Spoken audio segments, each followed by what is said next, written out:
नमस्कार दोस्तों, Neeraj Gupta online classes में आप सभी का स्वागत है। भारत के संवैधानिक विकास पर हमारी चर्चा लगातार जारी है और आज इसी क्रम में हम बात करने वाले हैं भारत शासन अधिनियम 1935 पे। तो आइए शुरू करते हैं। भारत शासन अधिनियम 1935, भारत शासन अधिनियम 1935, गवर्नमेंट ऑफ इंडिया एक्ट 1935। अब ब्रिटिश सरकार इस अधिनियम को क्यों लेके आई, वो कौन सी परिस्थितियां थी, वो कौन से कारण थे जिस कारण से ब्रिटिश सरकार इस अधिनियम को लेकर के आई। तो हम इस अधिनियम के बैकग्राउंड पे बात कर लेते हैं। मैंने आपको लास्ट वीडियो में 1919 का अधिनियम पढ़ाया था। 1919 का अधिनियम पढ़ाया था और इस अधिनियम में एक प्रावधान ये भी था कि ब्रिटिश सरकार 1919 के अधिनियम की समीक्षा करने के लिए 10 वर्ष पश्चात एक रॉयल कमीशन का गठन करेगी। रॉयल कमीशन का गठन करेगी ब्रिटिश सरकार के द्वारा। नवंबर 1927 में इंडियन स्टैट्यूटरी कमीशन का गठन किया गया। इंडियन स्टैट्यूटरी कमीशन का गठन किया गया। इस कमीशन में कुल 7 सदस्य थे। कुल कितने सदस्य थे? 7। और ये सभी सदस्य ब्रिटिश संसद के सदस्य थे। इस कारण इस कमीशन को सांसद आयोग के नाम से भी जाना जाता है। इस कारण इस कमीशन को सांसद आयोग के नाम से भी जाना जाता है। इस कमीशन के अध्यक्ष सर जॉन साइमन थे। इस कारण इस कमीशन को हम साइमन कमीशन के नाम से भी जानते हैं।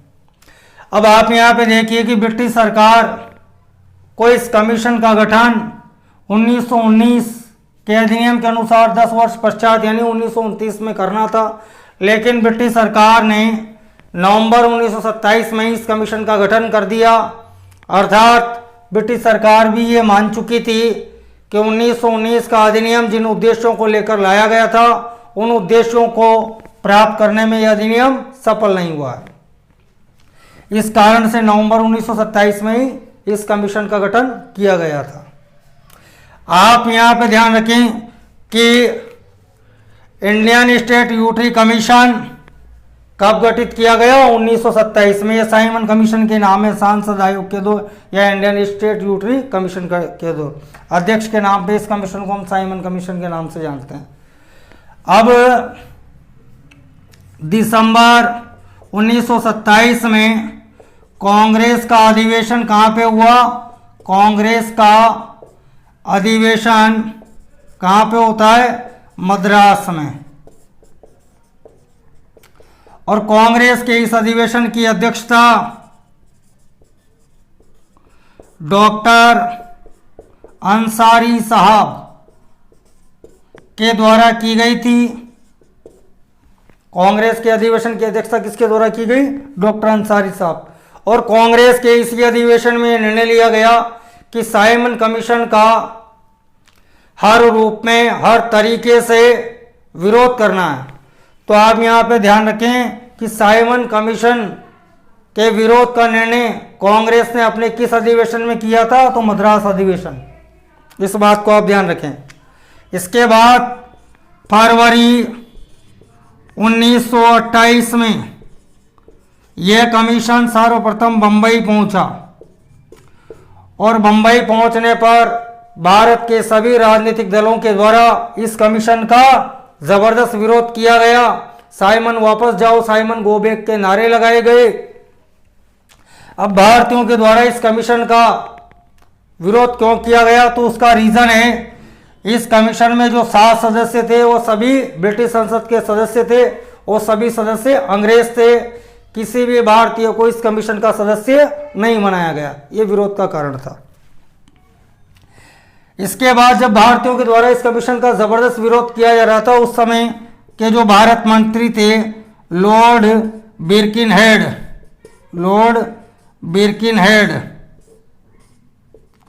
ये उस समय के भारत राज्य सचिव थे भाई, भारत राज्य सचिव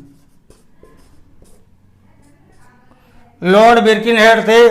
इनके द्वारा भारतीयों को एक चुनौती दी गई कि आप इस कमीशन का इतना विरोध कर रहे हैं कि यदि आप में इतनी क्षमता, इतना सामर्थ्य है तो एक ऐसा संविधान बनाकर ब्रिटिश सरकार के समक्ष प्रस्तुत कीजिए जो समस्त भारतीयों को स्वीकार्य हो।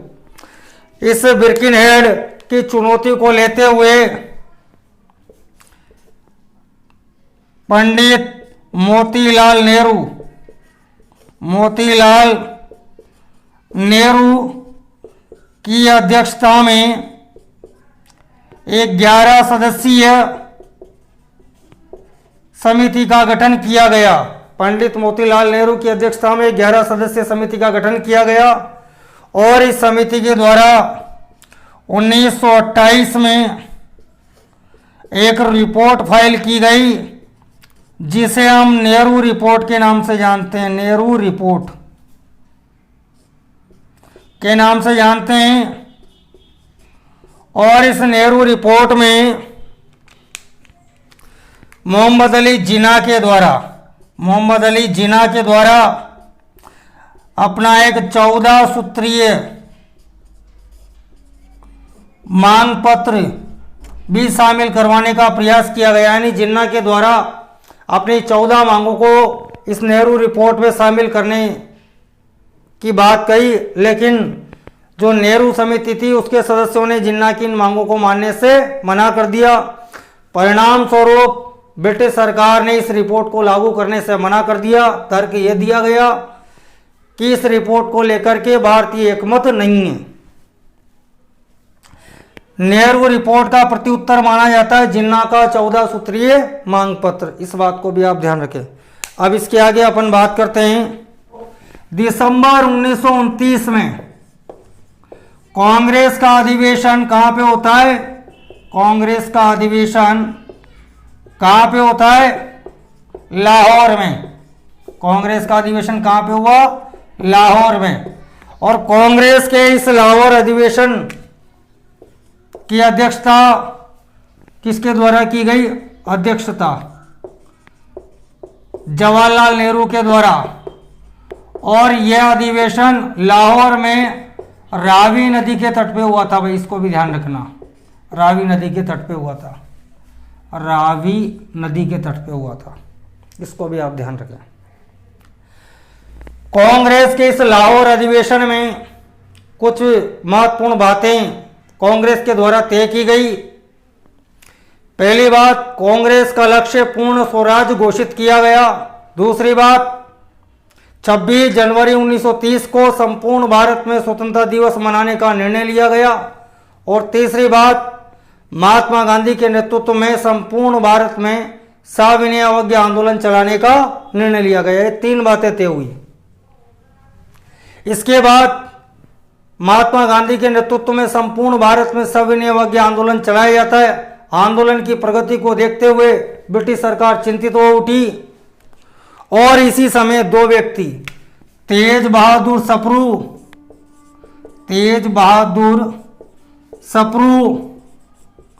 व M.R. जयकर की मध्यस्थता से, तेज बहादुर सप्रू व M.R. जयकर की मध्यस्थता से 5 मार्च 1931 को महात्मा गांधी व लॉर्ड इरविन के मध्य एक समझौता होता है जिसे हम गांधी इरविन समझौते के नाम से जानते हैं।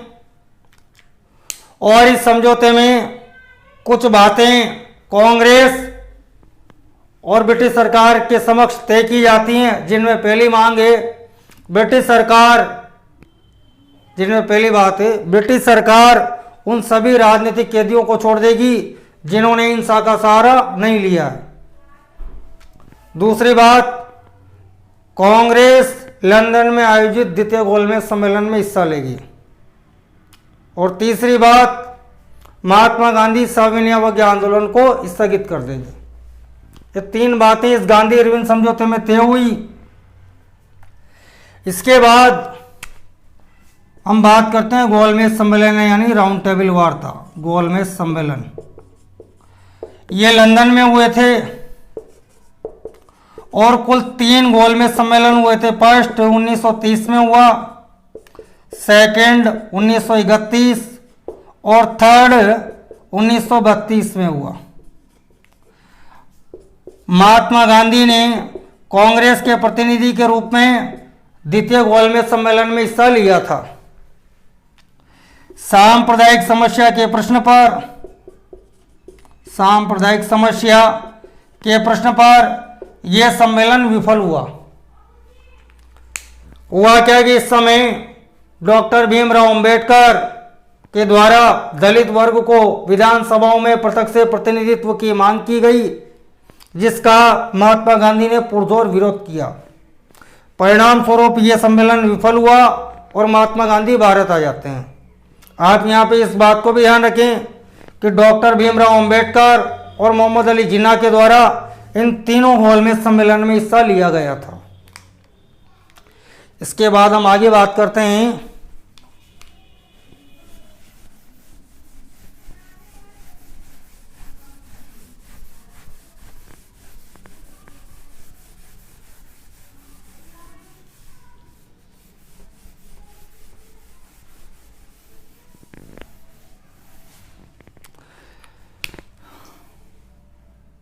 ब्रिटिश पीएम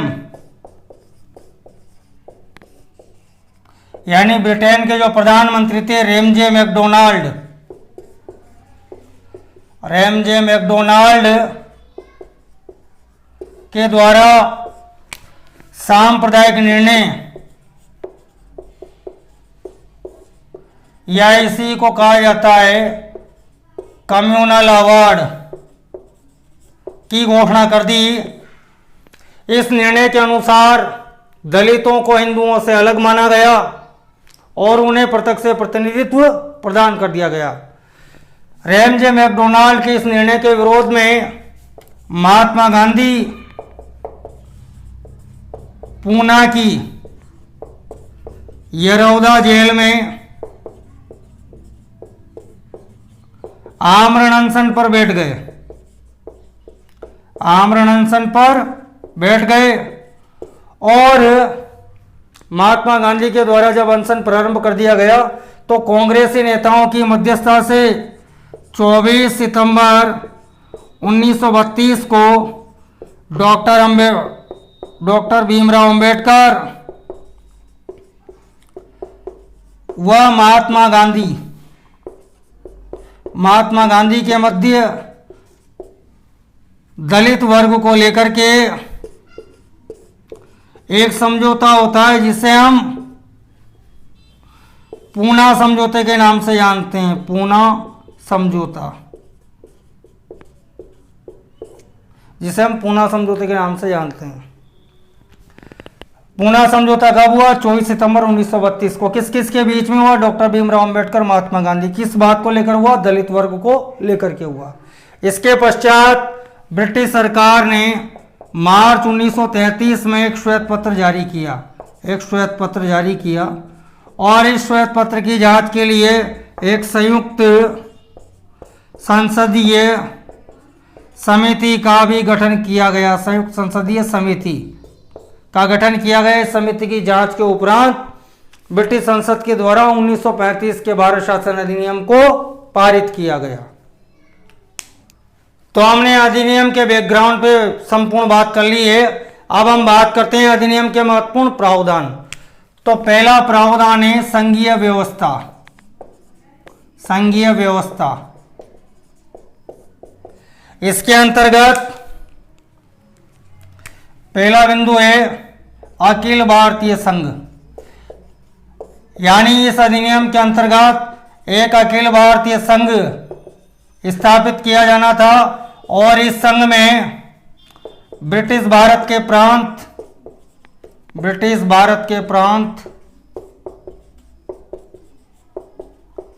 प्लस चीफ कमिश्नरी प्रांत प्लस देशी रियासतों को शामिल किया जाना था। देशी रियासतें कुल कितनी थी?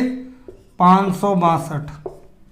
अब यहाँ पे आप एक बात को ध्यान रखिए कि ब्रिटिश भारत के प्रांत एवं चीफ कमिश्नरी प्रांतों का इस भारत संघ में मिलना अनिवार्य था, लेकिन इन देशी रियासतों का इस संघ में मिलना अनिवार्य नहीं था, अर्थात ये ऐच्छिक था।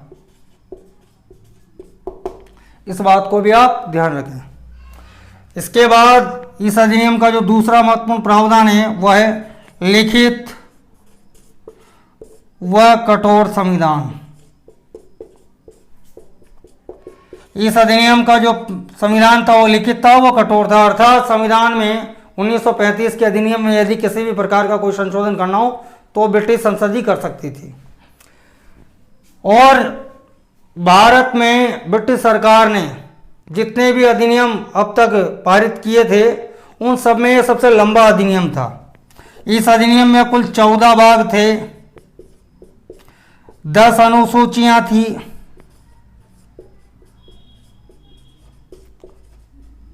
वह 321 धाराएं थी। 321 धाराएं थी।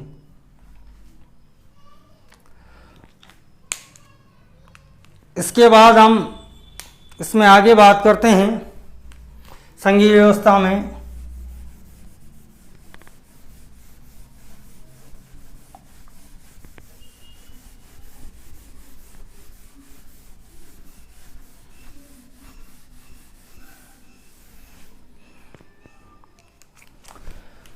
तीसरा बिंदु है संघीय न्यायालय या फेडरल कोर्ट। फेडरल कोर्ट की स्थापना। कोर्ट की स्थापना यह भी 1935 के अधिनियम के अंतर्गत की गई। इस न्यायालय में कुल 7 न्यायाधीश होने थे। इन 7 में से एक मुख्य व 6 अन्य न्यायाधीश होने थे। और जो मुख्य न्यायाधीश इस समय थे फर्स्ट वो थे मॉरिस ग्वेर। मॉरिस ग्वेर इस सुप्रीम कोर्ट के इस संघीय न्यायालय के प्रथम मुख्य न्यायाधीश थे। 6 अन्य न्यायाधीश होने थे। और इस संघीय न्यायालयों के निर्णयों के विरुद्ध अपील लंदन में स्थित प्रीवी काउंसिल में की जा सकती थी। कहाँ पे की जा सकती थी अपील? प्रीवी काउंसिल लंदन में की जा सकती थी। तो संघीय न्यायालय का प्रावधान। अब यहाँ पे आप देखिए कि इसी को सुप्रीम कोर्ट कहा गया, सुप्रीम कोर्ट की स्थापना। लेकिन जब इस निर्णयों के विरुद्ध आगे अपील की जा सकती है, यानी लंदन में प्रीवी काउंसिल में इसके निर्णयों के विरुद्ध अपील की जा सकती है, तो इसको भी हम सुप्रीम कोर्ट नहीं मान सकते, अर्थात ये सुप्रीम नहीं था। चौथा प्रावधान है शक्ति विभाजन।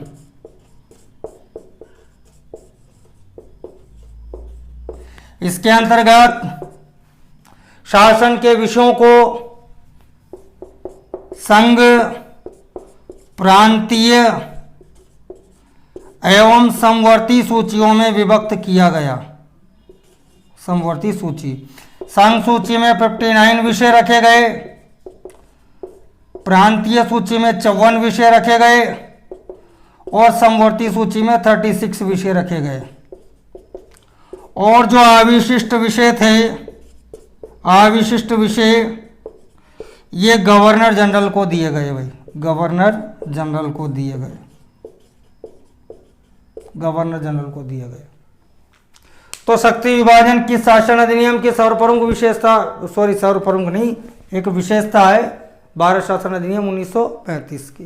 तो इसको भी आप ध्यान में रखिए। तो ये तो हमने बात की संघीय व्यवस्था पर।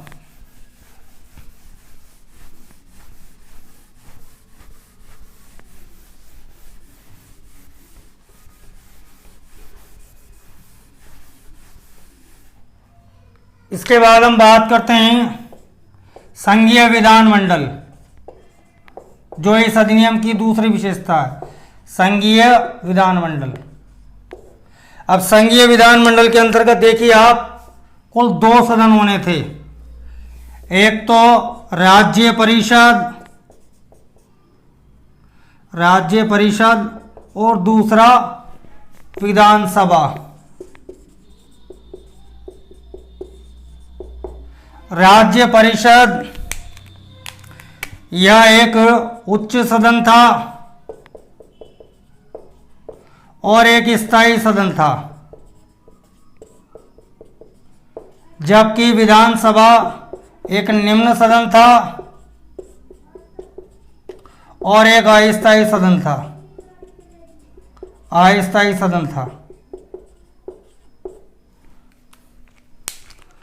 राज्य परिषद में कुल सदस्य संख्या 250 थी। इनमें से 156 निर्वाचित होने थे और 104 मनोनीत होने थे। इधर विधानसभा में सदस्य संख्या कुल 375 निर्धारित की गई और इन 375 में से 250 निर्वाचित और 125 मनोनीत होने थे।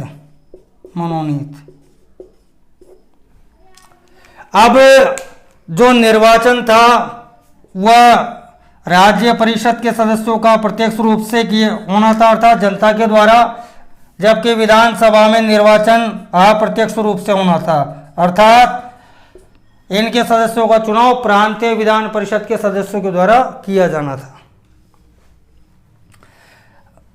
मताधिकार 1919 में मताधिकार कुल 3% था, जिसे बढ़ाकर 10% कर दिया गया।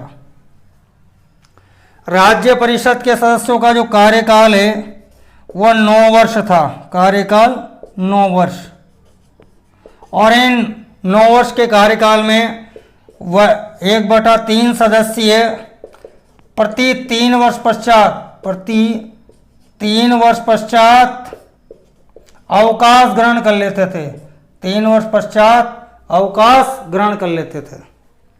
और इधर विधानसभा के जो सदस्य थे, इनका कार्यकाल 5 वर्ष निर्धारित किया गया। कार्यकाल कितना? 5 वर्ष निर्धारित किया गया। तो आप यहाँ पे देखिए कि अंग्रेजों के द्वारा एक अद्भुत व्यवस्था स्थापित की गई थी। राज्य परिषद एक उच्च सदन है, एक स्थायी सदन है। विधानसभा एक निम्न सदन है, अस्थायी सदन है। राज्य परिषद में सदस्यों की संख्या 250 है, जिनमें से 156 निर्वाचित, 104 मनोनीत होने था। विधानसभा में सदस्यों की संख्या 375 है, जिनमें से 250 निर्वाचित, 125 मनोनीत होने। अब आप यहाँ पे देखिए, राज्य परिषद के सदस्यों का निर्वाचन प्रत्यक्ष रूप से यानी जनता के द्वारा होगा। मताधिकार जो 1919 में 3% था, उसे बढ़ाकर 10% कर दिया गया। और विधानसभा में जो सदस्यों का निर्वाचन है वह अप्रत्यक्ष रूप से यानी प्रांतीय विधान परिषद के सदस्यों के द्वारा इनका निर्वाचन किया जाना था। कार्यकाल कुछ 9 वर्ष रखा गया। 1/3 सदस्य प्रति 3 वर्ष पश्चात अवकाश ग्रहण कर लेंगे। ये राज्य परिषद के सदस्यों का कार्यकाल था। विधानसभा के सदस्यों का कार्यकाल 5 वर्ष निर्धारित किया गया। इसको भी आप ध्यान रखें। अगली विशेषता,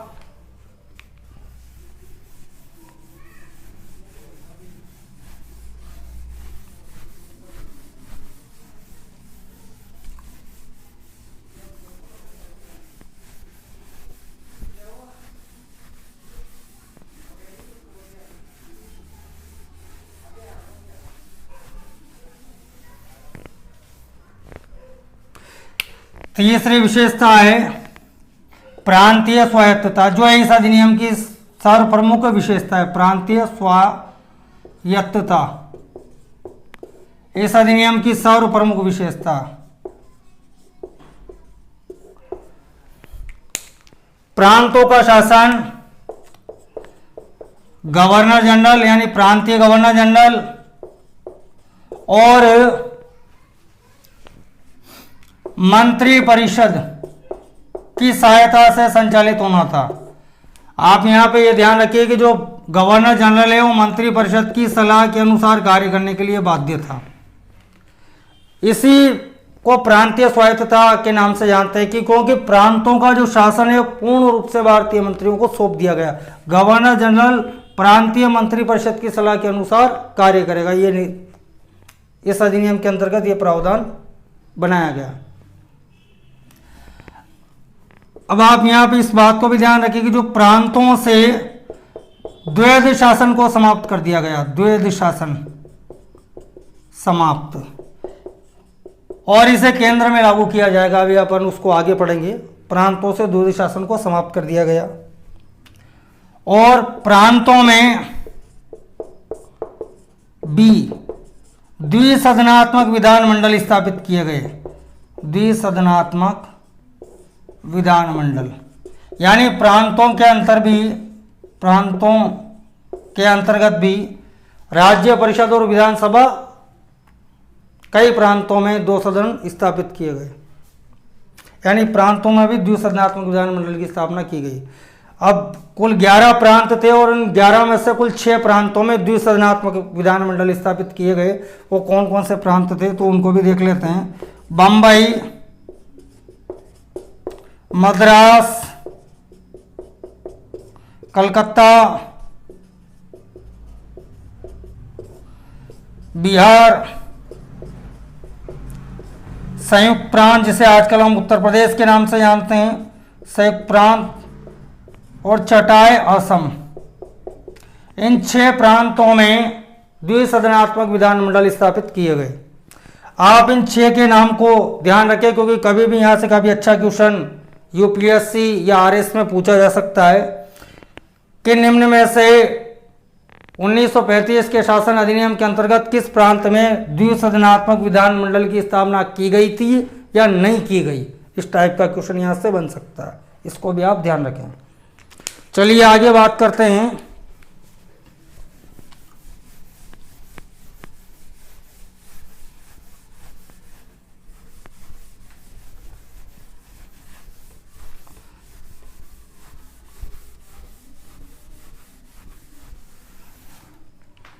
केंद्र में द्वैध शासन, चौथी विशेषता, केंद्र में द्वैध शासन की स्थापना की गई, यानी प्रांतों से तो समाप्त कर दिया गया, अब केंद्र में स्थापित किया गया। वही शासन के विषयों को 2 भागों में बांटा जाएगा, आरक्षित व हस्तांतरित। आरक्षित विषयों में रक्षा, विदेश, धार्मिक मामले व कबायली क्षेत्र की व्यवस्था वाले विषय आते थे। कबायली क्षेत्र की कबायली एक जनजाति थी, कबायली क्षेत्र की व्यवस्था वाले विषय आते थे और इन विषयों का प्रबंध गवर्नर जनरल प्लस 3 पार्षद यानी जो 3 सरकारी सदस्य थे उनके द्वारा किया जाना था। हस्तांतरित विषयों में शेष विषय यानी जो विषय आरक्षित में नहीं आते वह समस्त विषय किसमें आएंगे, हस्तांतरित विषयों में। और इन विषयों का प्रबंध किसके द्वारा किया जाना था, गवर्नर जनरल प्लस 10 मंत्री, इनके द्वारा किया जाना था। तो केंद्र में जो द्वैध शासन है इसके अंतर्गत शासन के विषयों को 2 भागों में बांटा गया, आरक्षित व हस्तांतरित। आरक्षित विषयों में कौन कौन से विषय आएंगे, रक्षा, विदेश, धार्मिक मामले और कबायली क्षेत्र की व्यवस्था वाले विषय। इन विषयों के प्रबंध की व्यवस्था किसके द्वारा की जानी थी, गवर्नर जनरल प्लस 3 पार्षद के द्वारा। हस्तांतरित विषयों में जो वो विषय आएंगे जो आरक्षित में नहीं है, अर्थात समस्त विषय, शेष विषय, इन विषयों के प्रबंध की व्यवस्था किसके द्वारा की जानी थी? गवर्नर जनरल प्लस 10 मंत्री। इसके बाद हम आगे बात करते हैं पांचवी विशेषता इस अधिनियम की।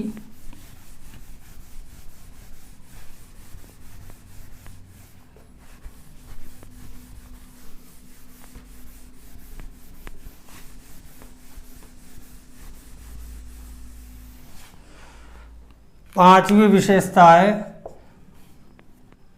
विशेषता है सांप्रदायिक पद्धति का विस्तार।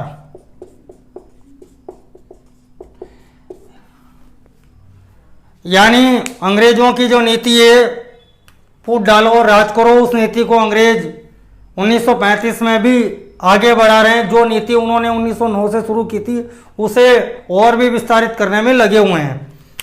मैंने आपको बताया था कि 1909 में ब्रिटिश सरकार के द्वारा मुस्लिम व्यापारी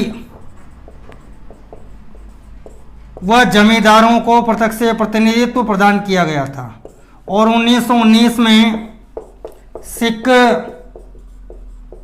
भारतीय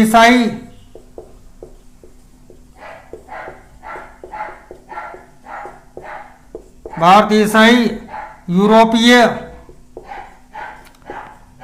व आंग्ल भारतीयों को प्रत्यक्ष प्रतिनिधित्व प्रदान किया गया था और 1935 में इस नीति को और विस्तारित करते हुए दलितों को, महिलाओं को और मजदूरों को भी प्रत्यक्ष प्रतिनिधित्व प्रदान करने का प्रयास किया गया, यानी प्रत्यक्ष प्रतिनिधित्व प्रदान किया। तो ये साम्राज्य विस्तार की नीति पे बात कर ली अपन ने। अब इसके बाद एक एक लाइन की विशेषताएं हैं, कोई ज़्यादा लंबी नहीं है।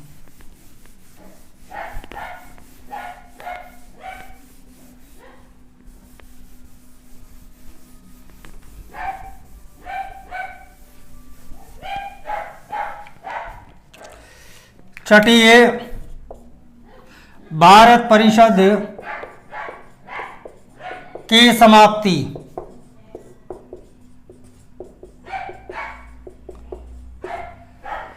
भारतीयों की जो लंबे समय से मांग थी उस मांग को मानते हुए इस भारत परिषद को समाप्त कर दिया गया और भारत मंत्री को उसके कार्यों में सहायता प्रदान करने हेतु एक 6 सलाहकारों की परिषद बना दी गई। अगला है सिंध व उड़ीसा, 2 नए राज्यों की स्थापना की गई। ध्यान रखना, ये पूछा जाता है। और इसके अलावा बर्मा व अदन को भारत से अलग कर दिया गया। और 9वां है केंद्रीय बैंक के रूप में आरबीआई की स्थापना की गई, यानी रिजर्व बैंक ऑफ इंडिया की स्थापना की गई। और 10वां है प्रांतों में लोक सेवा आयोग का गठन। ध्यान रखना, 1919 में केंद्र में लोक सेवा आयोग का गठन किया गया था। प्रांतों में लोक सेवा आयोग का गठन, यह भी 1935 के भारत शासन अधिनियम की एक महत्वपूर्ण विशेषता है। भारत परिषद की समाप्ति, सिंध व उड़ीसा, 2 नए प्रांतों का गठन, निर्माण, 2 नए प्रांतों का निर्माण। बर्मा उदन को भारत से अलग कर दिया गया, भारत से अलग कर दिया गया। केंद्रीय बैंक के रूप में रिजर्व बैंक ऑफ इंडिया यानी आरबीआई की स्थापना की गई। प्रांतों में लोक सेवा आयोग का गठन किया गया। अब बात करते हैं हम इस अधिनियम के संदर्भ में कई महत्वपूर्ण कथन हैं, उन कथनों पर भी बात कर लेते हैं। जैसे जवाहरलाल नेहरू के इस संदर्भ में 3 स्टेटमेंट हैं। कौन कौन से हैं? पहला स्टेटमेंट है यह अधिनियम अनैच्छिक,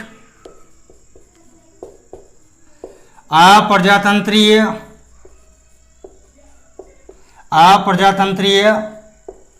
व अराष्ट्रवादी है। अराष्ट्रवादी, इस अधिनियम को किसने कहा? जवाहरलाल नेहरू ने। दूसरी बात इन्होंने इस अधिनियम के संदर्भ में जो कही है वह दासता का घोषणा पत्र का इस अधिनियम को, दास्ता का घोषणा पत्र है। और तीसरी बात, बिना ब्रेक का इंजन, बिना ब्रेक का इंजन, ये किसने कहा? ये भी जवाहरलाल नेहरू ने कहा है। यानी 3 स्टेटमेंट इस अधिनियम के संदर्भ में किसके हैं? जवाहरलाल नेहरू के।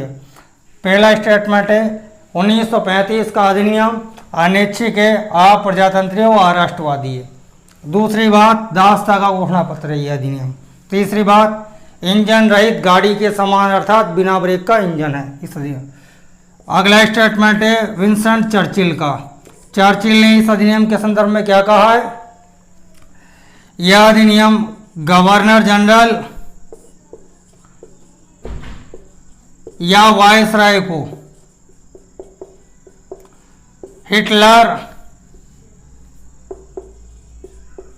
व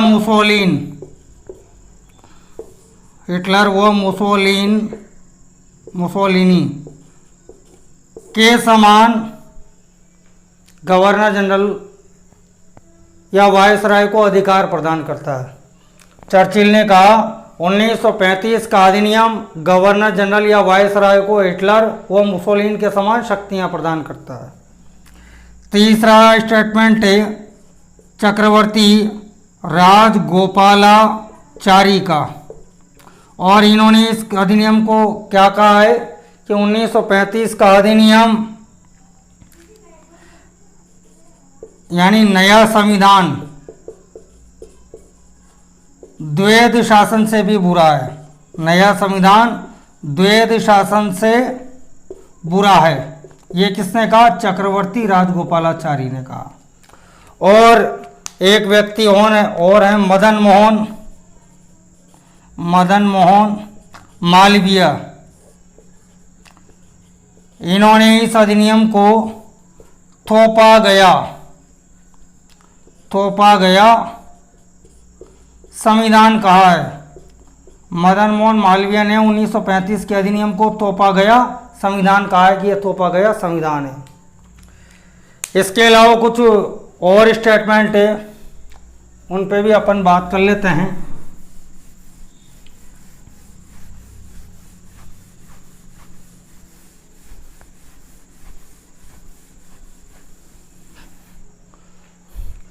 एक व्यक्ति है क्लीमेंट एटली। इन्होंने क्या कहा है कि यह अधिनियम इस प्रकार शक्तियां दे रहा था जैसे हाथ पांव बांधकर पानी में तैरने का परीक्षण हो। एटली ने कहा कि यह अधिनियम भारतीयों को इस प्रकार से अधिकार दे रहा था जैसे हाथ पैर बांधकर पानी में तैरने का प्रशिक्षण करना हो। यानी इन्होंने इस अधिनियम को अविश्वास का प्रतीक कहा। अविश्वास का प्रतीक किसने कहा? क्लीमेंट एटली ने।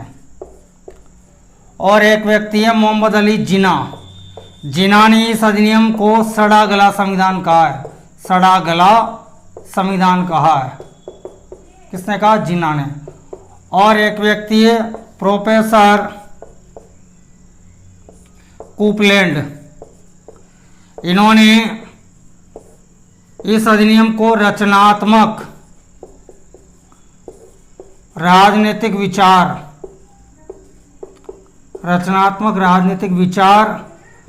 की महान सफलता कहा है। प्रोफेसर कूपलैंड ने क्या कहा है? रचनात्मक राजनीतिक विचार की महान सफलता कहा है। तो इन स्टेटमेंट्स को भी आप ध्यान रखें। उम्मीद है ये वीडियो आपको पसंद आएगा। आप इस चैनल को ज़्यादा से ज़्यादा शेयर करें, लाइक करें, वो चैनल को सब्सक्राइब करें। धन्यवाद।